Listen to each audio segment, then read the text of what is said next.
Hello, welcome back to Auntie Fairist story time. Today's book is going to be Little Bird Takes a Bath, written by Marisabina Russo.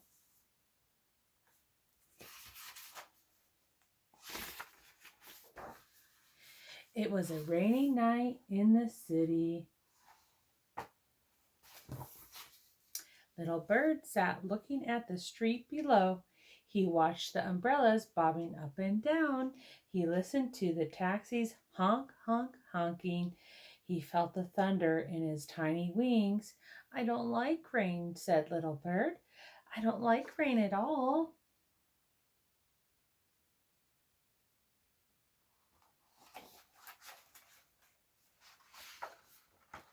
Then he nestled down and closed his eyes and dreamed about tomorrow.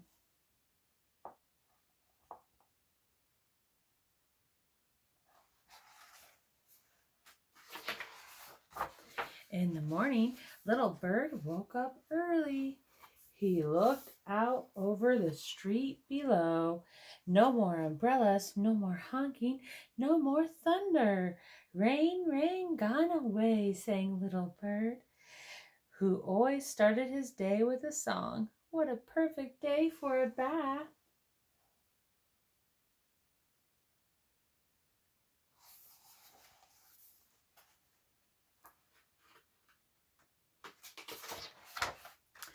And off he flew over rooftops, around lampposts, under awnings.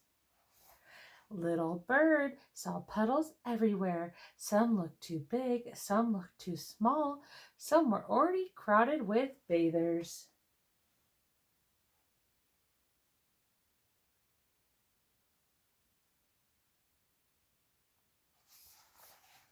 Let's see what happens. At last, Little Bird spotted the perfect puddle. He swooped out of the sky and landed with a happy splash. "My puddle, my puddle, my puddle," chirped Little Bird. Right here. But then something was bounce, bounce, bouncing straight at Little Bird. Oh no!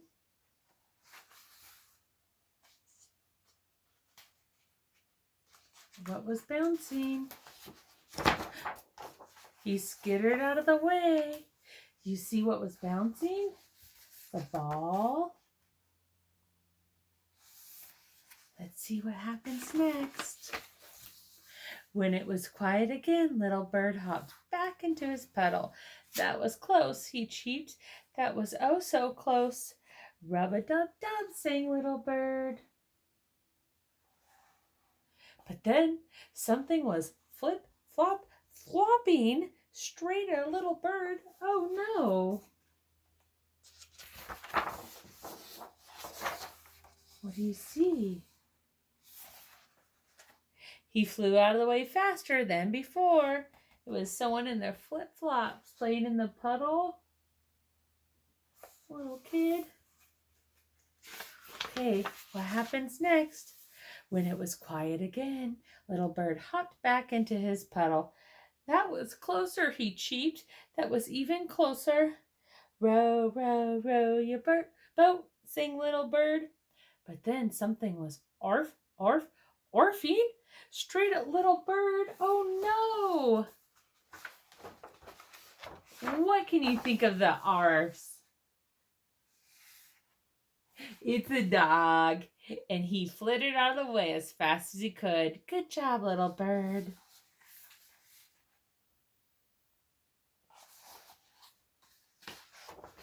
When it was quiet again, Little Bird hopped back into his puddle. "Closest yet," he cheeped. "The very closest yet." But Little Bird wasn't happy with his puddle anymore. Almost all the water had been splashed away. Little Bird trilled a sad song. "No more bath today, no more bath today." Now he'd have to wait for another rainy night. And remember, Little Bird but didn't like rain. He didn't like rain at all. I wonder what Little Bird does.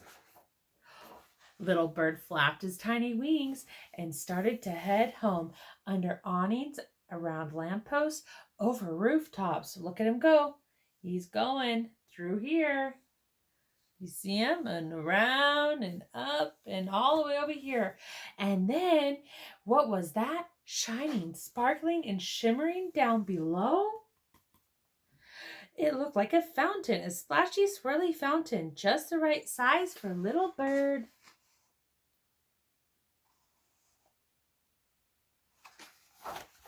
Let's see. Little bird swooped out of the sky and landed with a happy splash.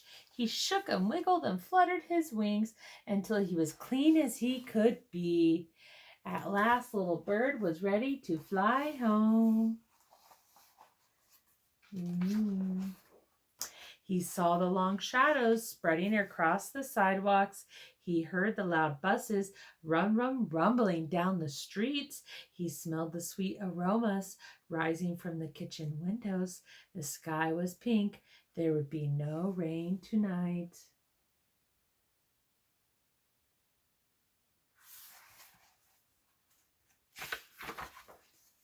The moon's pale face appeared between two buildings as little bird landed on his ledge. Good night, sweet sky, rock-a-bye, he sang, because little bird always ended the day with a song. You little bird.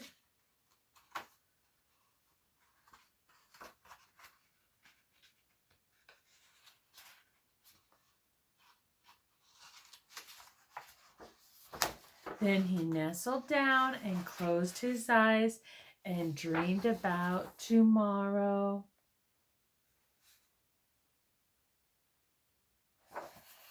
And here's the moon. What a perfect day for a bath. The end. Thanks for coming.